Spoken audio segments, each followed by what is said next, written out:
So today I'm going to be walking you guys through my last game on my climb to GM this season. For a little bit of context, I actually hit GM for the first time in Season 2 and made a video about it, but I didn't play Seasons 3 to 6, and when I came back, I was hard stuck in Masters for over 400 games before finally reaching GM. All of my seasons are being showed in the background so you can see exactly how it went for me. As of Season 9 and onwards, GM5 is basically the entry to top 500, at least for PC, so we'll see where I end up on the leaderboard on the 30th. The last time I made this video, the top comment requested a voiceover, so that's what I'll be doing this time around. I'm mainly making this video to show you the thought process of a GM player, but also to prove I have some credentials to my name in game. Without further ado, let's get right into it.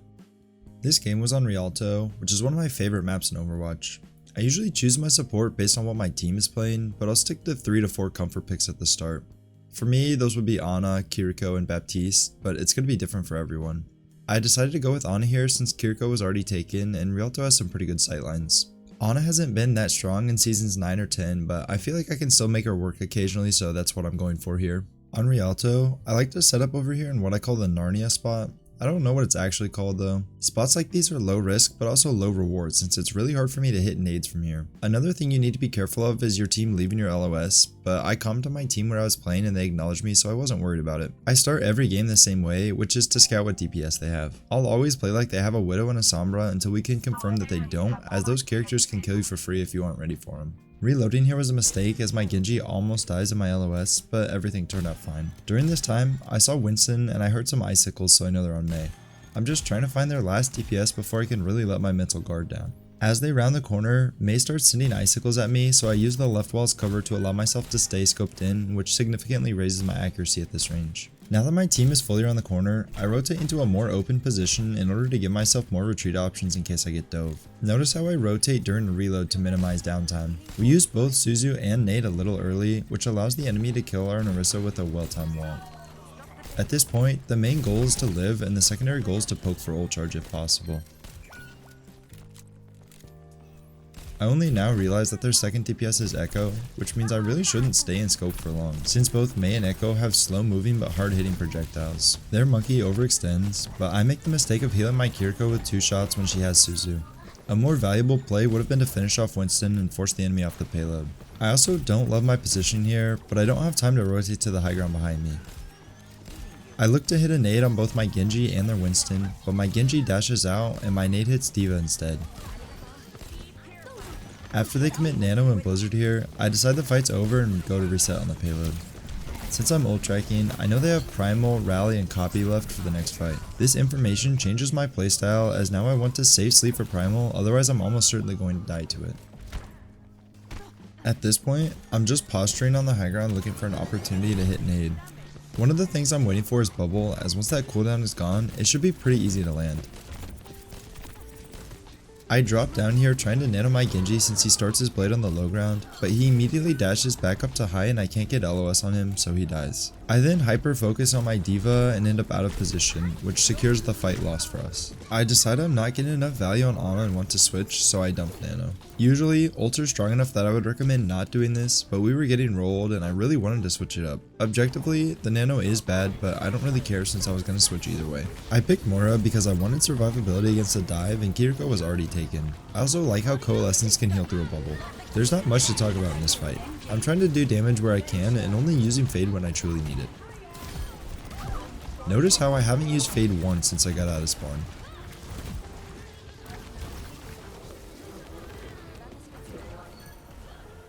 During this downtime, I should be poking for more ult charge, but instead I'm just kind of AFK, which is something you really want to avoid. My general philosophy on Moira is to do as much damage as possible and only heal when absolutely necessary. Lower ranked tank and DPS players might not like this playstyle, but it really is the best way to climb. I'm not saying let your whole team die while you're in the backline, but you don't need to top up every 30 HP that your teammate is missing.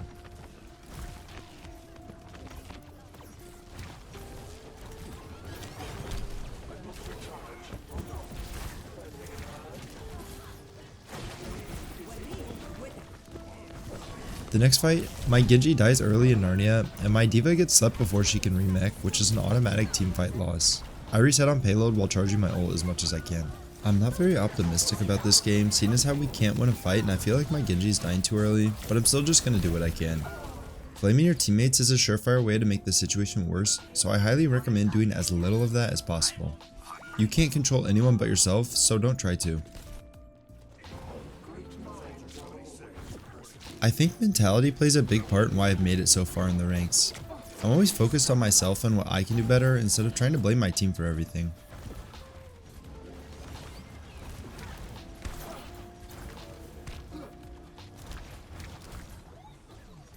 This fight, the enemy is playing out of my range, so I'm not really able to do much at the start. I end up using my ult to keep my team alive through primal and copy, which I'm fine with. Usually I focus on damage with it, but if my Bap dies, this fight will be way harder, so I prioritize saving him instead. It ends up not mattering though, as my Genji dies 1v3 in their spawn, so after my tank dies I reset yet again on the payload.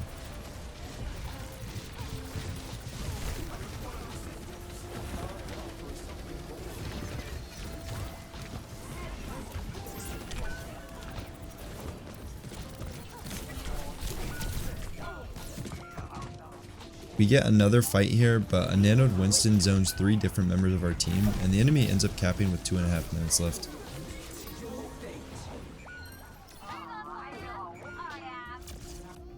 For whatever reason in game, I identified Winston as the problem. I know people aren't gonna like this, but Winston's one of my least favorite tanks to play against besides maybe Doomfist. If your team doesn't shoot his bubble, playing support is miserable since you can't get LOS on anything, and it feels like Winston has infinite uptime. The actual issue is that my Genji couldn't stay alive, but more pressure on Winston should allow me more mental capacity to keep my team alive longer since I won't have to worry about him as much. Bap is my preferred pick into Winston since he shreds bubble and does really well in an isolated 1v1, so I go with that. Bap also synergizes very well with Orisa as he can provide easy healing while weaving in damage. I start the round off with scouting as I always do. At first I can only see the Mei, but I eventually figure out they have Winston again and that their other DPS is playing Echo. My priority is to poke out the Winston's armor as much as possible, which makes it way harder for him to engage, so you'll see me doing a lot of that in this fight. My Junkrat gets an early kill on Mei, and their Winston can't handle the amount of poke we have, so we take the first fight basically for free. I do a little too much healing this fight and not quite enough damage, but at this point in the game I'm just a role player, and small things like those aren't the end of the world. I mainly try not to die early and also not let my Zen die early since all it takes is a few stickies and any other damage and he's done for. My team is doing a good job of taking space, and I make sure to communicate with them that I'm on the payload and to LOS me if they need healing. If I really think they're gonna die, I'll leave the payload to save them, but that doesn't end up happening here. If I can't see any enemies, I usually pre-heal my teammate most likely to take damage. Getting another angle to do damage would also be good, but it seems I'm designated payload princess, so I'm not going to worry about that right now. My team ends up taking height, which is good again, but they can't sustain without me, so my Soj comes back and I push forward. When my Orisa gets walled, I debate between using lamp or shift once I break the wall, but I decide that since my Orisa is spinning, shift will probably be enough, which ends up being the correct choice. This allows me to lamp my Soj, except I hit a pole and she slides away, which sucks, but that's Overwatch. My Zen then walks out of position and dies, although I would have been able to keep him up if he didn't get naded. I want to play in a safer position, but it's basically impossible this fight with enemies on all sides, so I'm just trying to do as much damage as I can before I die. My advice is, if you think the fight is still winnable, try to frag a DPS or support, but once the fight isn't winnable, just farm the tank for ult charge, which is what I'm doing here. I keep a mental note that they didn't use primal, which is definitely something I need to watch out for next fight. I plan to window it if I can, but it's going to depend on the situation.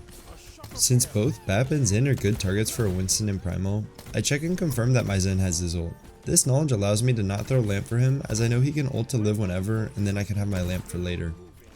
I hate crossing the bridge on this map, but for whatever reason the enemy isn't using high ground across from it, so it's pretty free.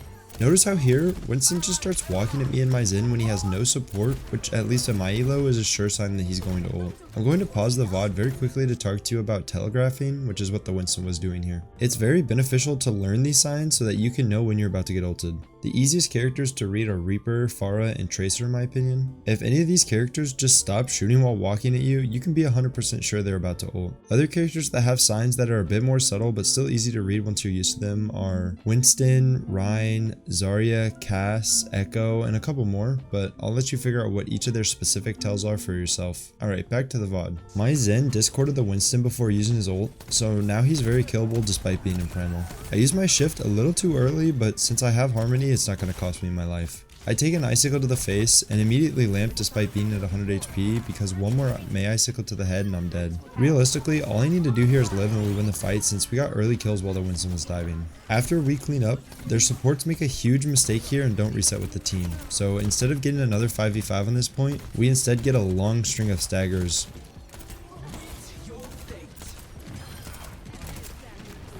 My Zen ends up dying because my lamp was slightly off target, but he'll be back before we fight, so it's not really a big deal.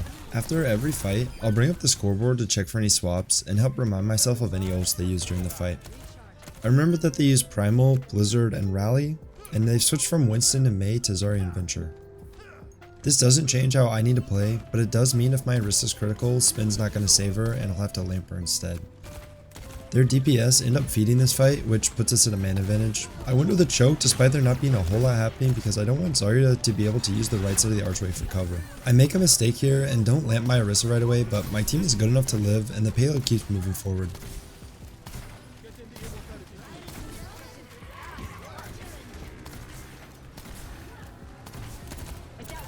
We end up capping with over a minute more time than them, which sets us up well for overtime.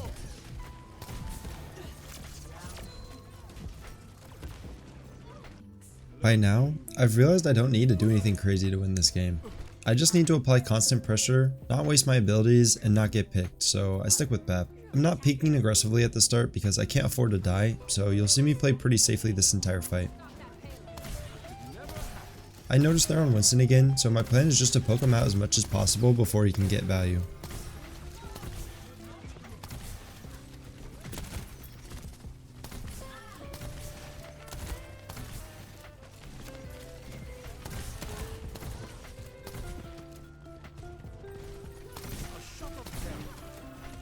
I stay on the high ground a little bit too long here, but I have both cooldowns and I feel like I'm not in much danger of dying. I also get great peel from both of my DPS and their Winston dies because he didn't retreat in time, so we win the first fight from that single pick. We set back up on the high ground for the final fight, and this time we have an ult advantage since we won the first fight. I'm trying to charge my window as soon as possible and drop it on the Winston when he jumps since he won't have primal yet.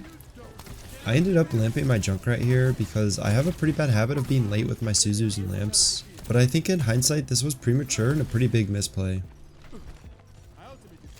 The enemy team ends up waiting for their Mei who got picked before engaging, and I'm kind of just chilling right now. I'm not looking for more damage since I already have my ult and it's very unlikely I can pick up a kill here. My Junkrat hits an insanely valuable tire on their Ana, and they have to engage with only Brig healing now. I end up using my window to save my Junkrat, who immediately bombs up and forces me to directly hit him. But the window gets a ton of value anyway since the enemy has to contest. My Orisa dies out of my LOS, but it doesn't matter as we clean up pretty easily and move into the next round.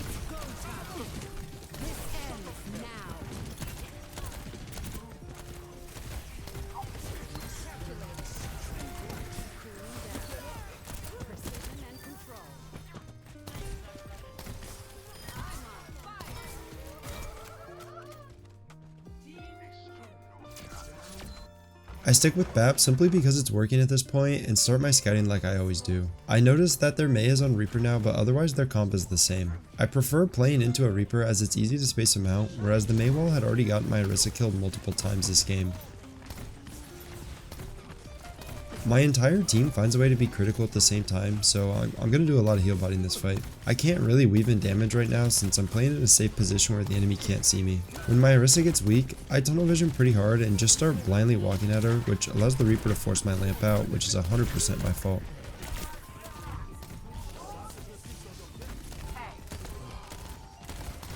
By some miracle we stabilize, but almost immediately after, I jump out into the open and get railed and die. I'm not exactly sure what I was thinking, but I was probably just super nervous since I was about to hit GM and wasn't playing my best. My team cleans up despite my feeding, and that's going to be GG's. Overall, this game wasn't my best work, but it wasn't exceptionally bad either. I consider Kiriko to be my best hero nowadays since I'm a really good ult tracker and Suzu is an ult denying ability, but I didn't play any Kiriko this game. Bap is definitely the weakest of my comfort picks, but I plan on working a lot on him in the next few seasons to bring him up to par with my Ana and Kiriko. If you enjoyed this style of video, please leave a like and comment which hero you want to see me commentate over next. I hope you enjoyed, but more importantly, I hope you learned something today. See you in the next one.